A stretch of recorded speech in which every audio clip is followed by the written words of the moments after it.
शहर का नाम था मीरानगर। यह शहर बाहर से भले ही साधारण लगता था, लेकिन इसके भीतर कई राज दबे हुए थे। यहाँ का सबसे पुराना और मशहूर स्कूल था सेंट जेवियर्स इंटर कॉलेज। शहर में इस स्कूल की पहचान थी कि यहाँ डिसिप्लिन और क्वालिटी एजुकेशन मिलती है। बच्चों के पेरेंट्स अपने बच्चों का एडमिशन कराने के लिए सालों पहले से कोशिश करते थे, लेकिन इस स्कूल की चारदीवारी के भीतर जो होने वाला था उसने पूरे शहर को हिलाकर रख देना था। इस कहानी का किरदार था 11वीं का छात्र आदित्य। उम्र सिर्फ 17 साल, लेकिन सोच उससे कहीं ज्यादा चालाक और खतरनाक। आदित्य की फैमिली लोअर मिडिल क्लास थी। पिता एक प्राइवेट ड्राइवर थे और मां घर घर जाकर सिलाई का काम करती थी। घर की हालत हमेशा टाइट रहती थी और इसी वजह से आदित्य अक्सर अपने दोस्तों से कमतर महसूस करता था। उसे लगता कि जिनके पास ब्रांडेड शूज, लेटेस्ट फोन्स और पार्टीज की फैसिलिटीज हैं, वही दुनिया में सफल है। इस कमी ने धीरे धीरे उसके मन में गुस्सा और शॉर्टकट से सक्सेसफुल होने का लालच भर दिया। शुरुआत छोटी चोरी से हुई थी। दोस्तों के वॉलेट से पैसे निकालना, ऑनलाइन ऐप से हैकिंग सीखना और छोटे बच्चों के अकाउंट से गेमिंग के कॉइन्स चुराना उसकी आदत बन चुकी थी। लेकिन वो सब पेटी क्राइम था। असली खेल तब शुरू हुआ जब उसकी नजर अपने ही स्कूल की इंग्लिश टीचर सुहानी मैम पर गई। सुहानी सिर्फ 28 साल की थी, खूबसूरत, स्मार्ट और बेहद डिसिप्लिन्ड। बच्चे उन्हें एडमायर करते थे क्योंकि वो पढ़ाने में स्ट्रिक्ट होते हुए भी दिल से बहुत केयरिंग थी। उनकी शादी को बस 2 साल हुए थे, लेकिन उनके हस्बैंड रोहित दिल्ली में नौकरी करते थे और ज्यादातर बाहर ही रहते थे। सुहानी मीरानगर में अकेली रहती थी और यही बात आदित्य की नजर में वीकनेस बन गई। आदित्य ने अपनी क्यूरियोसिटी और नई हैकिंग ट्रिक्स के चलते एक दिन सुहानी मैम का व्हाट्सएप हैक करने की कोशिश की। पहले कई बार फेल हुआ, लेकिन आखिरकार एक रात उसे सक्सेस मिल गई। उसने मैम की प्राइवेट चैट्स और कुछ पर्सनल फोटोग्राफ्स एक्सेस कर लिए। इनमें उनकी और उनके पति की पर्सनल बातें और तस्वीरें थीं, जिन्हें किसी आउटसाइडर के सामने आना उनकी जिंदगी बर्बाद कर सकता था। यहीं से आदित्य ने सोचा कि यही तो गोल्डन चांस है। अगले ही दिन एक अननोन नंबर से मैम को मैसेज आया, अगर आप चाहती हैं कि आपके पर्सनल फोटोज आपके स्कूल और आपके हस्बैंड तक न पहुंचें, तो मेरी बात माननी होगी। सुहानी ने पहले इसे मजाक समझा और इग्नोर कर दिया, लेकिन उसी रात उनके ईमेल पर उन्हीं में से एक प्राइवेट फोटो भेज दी गई। तस्वीर स्क्रीन पर देखते ही उनके पैरों तले जमीन खिसक गई। उनका दिल जोरों से धड़क रहा था। स्कूल के स्टाफ रूम में अगले दिन जब वो अकेली बैठी, उनका लैपटॉप खुला था और उसी पर वो तस्वीरें बार बार सामने आ रही थीं। हॉल में सन्नाटा था। बच्चे घर जा चुके थे। बस घड़ी की टिक टिक सुनाई दे रही थी। उनके हाथ कांप रहे थे, आंसू आंखों से बह रहे थे। उन्होंने धीरे से खुद से कहा, भगवान, मैंने तो कुछ गलत नहीं किया, फिर यह सजा क्यों? यह उस रात का पहला हॉल मोमेंट था, जहां दीवारों पर लगी बच्चों की ड्राइंग्स उन्हें ऐसे देख रही थीं जैसे हर मासूम आंख उनकी मजबूरी और शर्म को समझ रही हो। आदित्य ने पहली बार उनसे 10,000 रुपये मांगे। सुहानी के पास ज्यादा सेविंग्स नहीं थी, लेकिन उन्होंने किसी तरह से पैसे का इंतजाम करके दे दिया। सोचा कि शायद ये यहीं खत्म हो जाएगा, मगर आदित्य का लालच बढ़ता ही गया। उसने फिर 20,000 की डिमांड की और सुहानी मजबूरी में मान गई। लेकिन अब सिर्फ पैसे ही उसकी भूख नहीं थी। उसने अगले मैसेज में साफ लिखा, अब मुझे पैसे नहीं चाहिए, मुझे आपका साथ चाहिए। अगर आपने मना किया तो कल पूरा स्कूल आपकी तस्वीरें देखेगा। ये पढ़कर सुहानी की आंखों के सामने अंधेरा छा गया। उस रात जब वो अपने घर के हॉल में बैठी, उनके सामने दीवार पर हस्बैंड रोहित की मुस्कुराती हुई फोटो लगी थी। उन्हें लगा जैसे रोहित पूछ रहा हो, सुहानी, तुम ये सब क्या कर रही हो, क्यों सह रही हो? वो तस्वीर के सामने बैठकर बेकाबू होकर रोने लगी। ये दूसरा हॉल मोमेंट था, जहां घड़ी की आवाज और सन्नाटा उनकी चीखों का साथी बन गया। आदित्य अब उनके घर आने लगा। उसने ट्यूशन के बहाने आने की शर्त रखी। मैम चाहकर भी इनकार नहीं कर सकती थी। शुरू में वो नॉर्मल बिहेव करता, लेकिन धीरे धीरे उसका एरोगेंस बढ़ने लगा। कभी कहता, मैम, आप इतनी सुंदर हैं, आपके हस्बैंड की जगह कोई और होता तो कितना लकी होता। कभी कहता, जब तक मैं खुश हूं, आपका सीक्रेट सेफ है। सुहानी रोज डरमा। आदित्य के जेल जाते ही सुहानी को थोड़ी राहत मिली, मगर यह राहत इतनी आसान नहीं थी। पुलिस के जाने के बाद जब वह अपने घर लौटी तो वही हॉल उनके सामने खामोश खड़ा था, जिसमें बीते कई महीनों तक उन्होंने डर, मजबूरी और आंसुओं के पल देखे थे।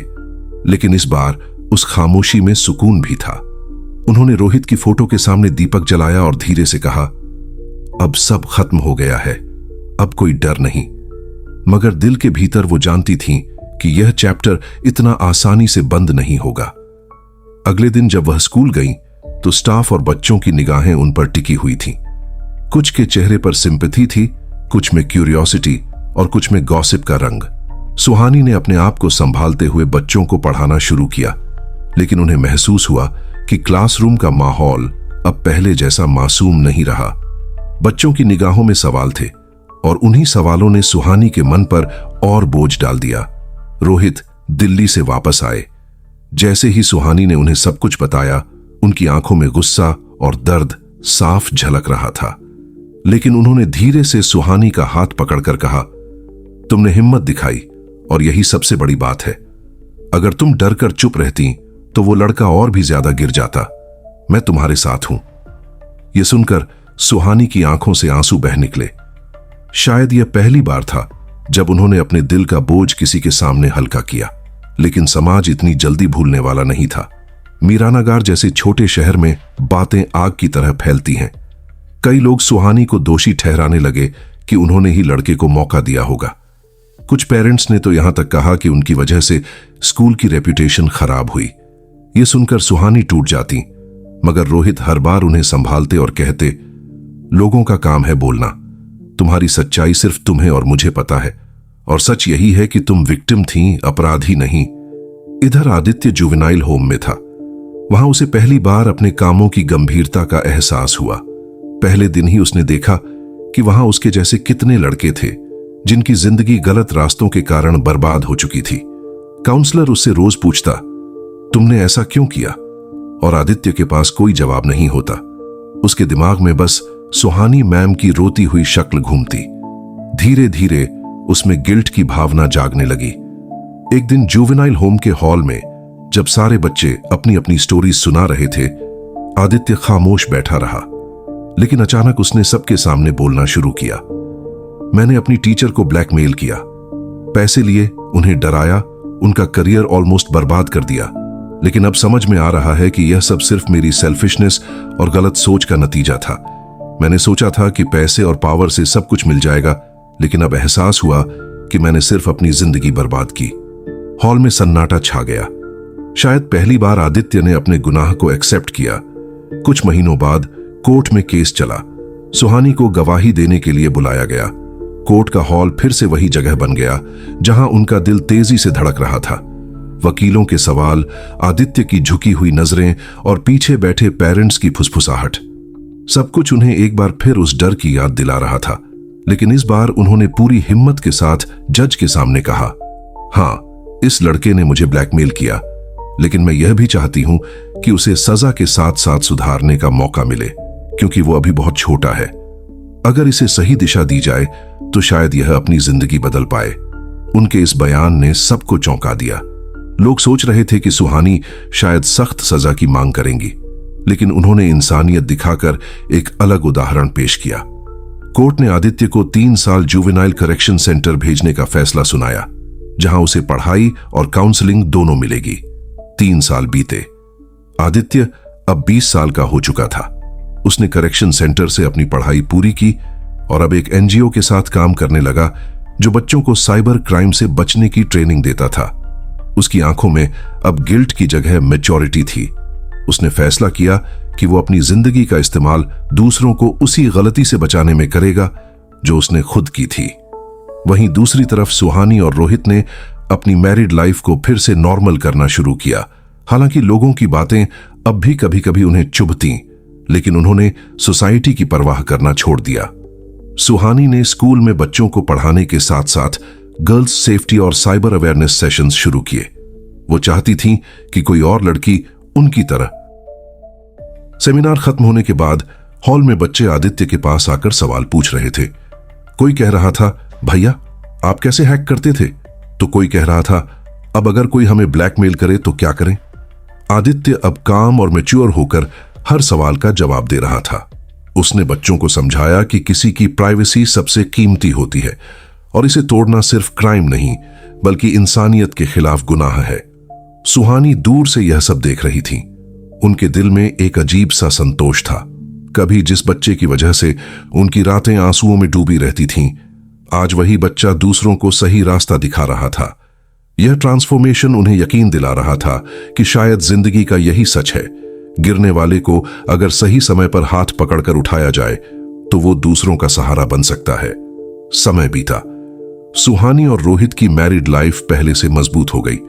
रोहित ने ट्रांसफर लेकर मीरानगर में ही अपनी जॉब शिफ्ट कर ली। अब दोनों साथ रहने लगे। घर का वही हॉल जो कभी डर और मजबूरी का गवाह बना था, अब हंसी और सुकून से भर चुका था। वहां अब डर की फुसफुसाहट नहीं बल्कि चाय की खुशबू और कॉन्वर्सेशंस की गर्माहट होती थी। आदित्य ने भी अपनी पढ़ाई आगे बढ़ाई। करेक्शन सेंटर से निकलकर उसने साइबर लॉ में ग्रेजुएशन करने का फैसला किया। वो चाहता था कि कोई और टीनेजर उसकी तरह गलती ना करे।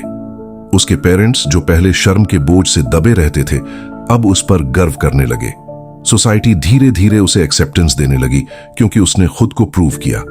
एक दिन फिर से वही हॉल जहां सालों पहले असेंबली होती थी, बच्चों की प्रार्थना गूंजती थी और जहां सुहानी आंसुओं में टूटी थी, उसी हॉल में स्कूल का एनुअल फंक्शन हुआ। इस बार चीफ गेस्ट के तौर पर आदित्य को बुलाया गया। उसने स्टेज पर खड़े होकर कहा, मैं वही बच्चा हूं जिसने गलती की थी। मैंने अपनी टीचर को ब्लैकमेल किया था, लेकिन आज अगर मैं यहां खड़ा हूं तो सिर्फ इसलिए क्योंकि उस टीचर ने मुझे माफ किया और दूसरा चांस दिया। अगर वो चाहती तो मेरी जिंदगी वहीं खत्म हो जाती, लेकिन आज मैं आप सबको यही मैसेज देना चाहता हूं कि गलती कभी आपको डिफाइन नहीं करती। आपको डिफाइन करता है कि आपने उस गलती से क्या सीखा। हॉल तालियों की गड़गड़ाहट से गूंज उठा।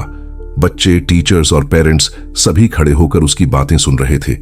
सुहानी की आंखों में चमक थी। रोहित भी उनके पास खड़े थे और गर्व से मुस्कुरा रहे थे। उस रात सुहानी घर लौटी और हॉल की उसी दीवार के सामने खड़ी हुई जहां कभी उन्होंने रोहित की तस्वीर से बात की थी। उन्होंने धीरे से कहा, आज ये हॉल डर का नहीं बल्कि जीत और उम्मीद का गवाह है। जिंदगी एक पूरा चक्र पूरा कर चुकी थी। डर से उम्मीद तक, गलती से सुधार तक, आंसुओं से मुस्कान तक और अपराध से इंसानियत तक। एनुअल फंक्शन के बाद आदित्य की जर्नी नए रास्ते पर निकल पड़ी। अब वह सिर्फ एक रिफॉर्म बॉय नहीं रहा बल्कि रोल मॉडल बनने लगा। मीरानगर ही नहीं, आसपास के शहरों से भी स्कूल्स और कॉलेजेस उसे साइबर अवेयरनेस सेमिनार्स में बुलाने लगे।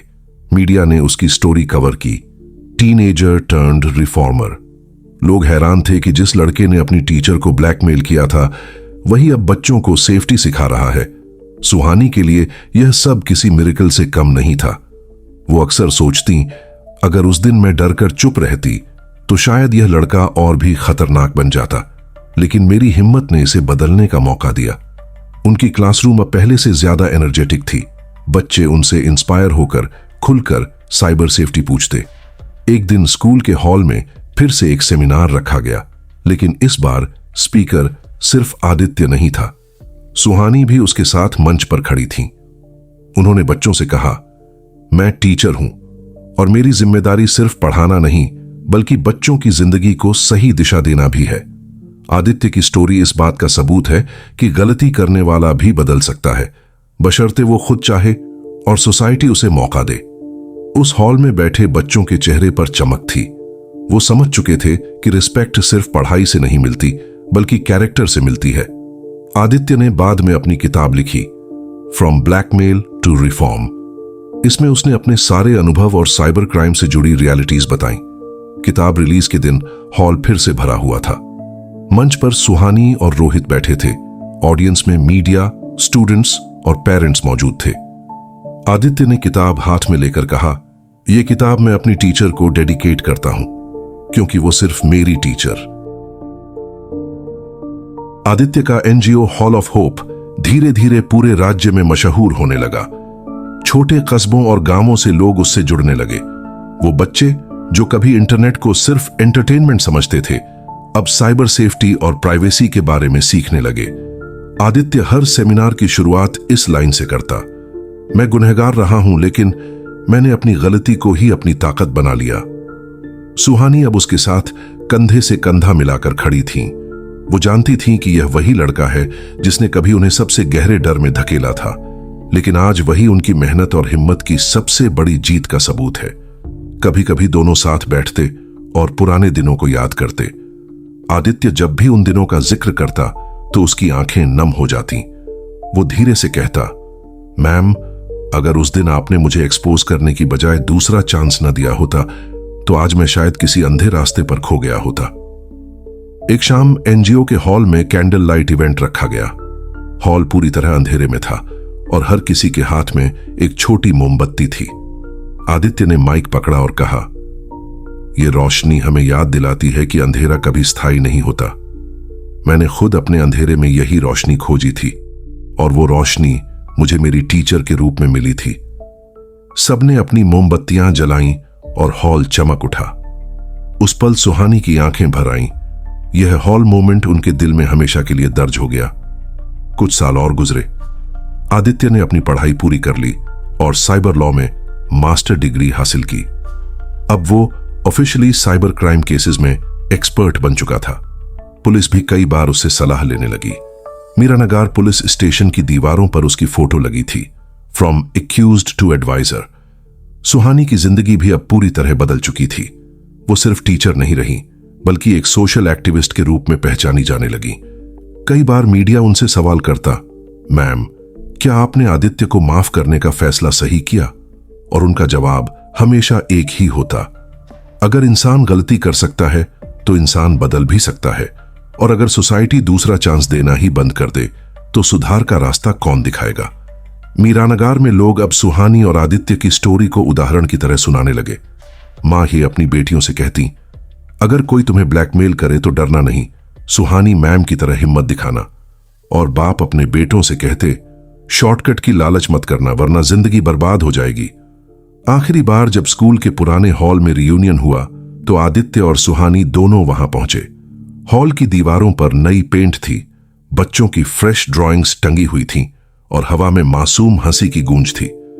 आदित्य ने उस हॉल को देखते हुए कहा, मैम, यह जगह मेरी सबसे बड़ी गलती और मेरी सबसे बड़ी जीत दोनों की गवाह है।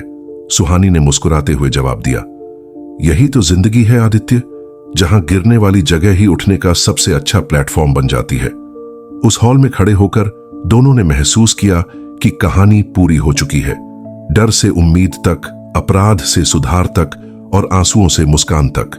अब मीरानगर में जब भी कोई बच्चा एनजीओ के हॉल में कदम रखता तो उसे यही मैसेज मिलता, गलती से मत डरो, उसे रिपीट करने से डरो, क्योंकि हर इंसान को एक चांस मिलता है और वही चांस तुम्हारी जिंदगी की डायरेक्शन बदल सकता है। सुहानी और आदित्य की कहानी अब केवल मीरनगर तक सीमित नहीं रही थी। धीरे धीरे उनके काम की गूंज आसपास के जिलों और फिर पूरे राज्य में फैल गई। हॉल ऑफ होप का नाम अब हर उस जगह लिया जाने लगा जहां बच्चे डिजिटल खतरों से जूझ रहे थे।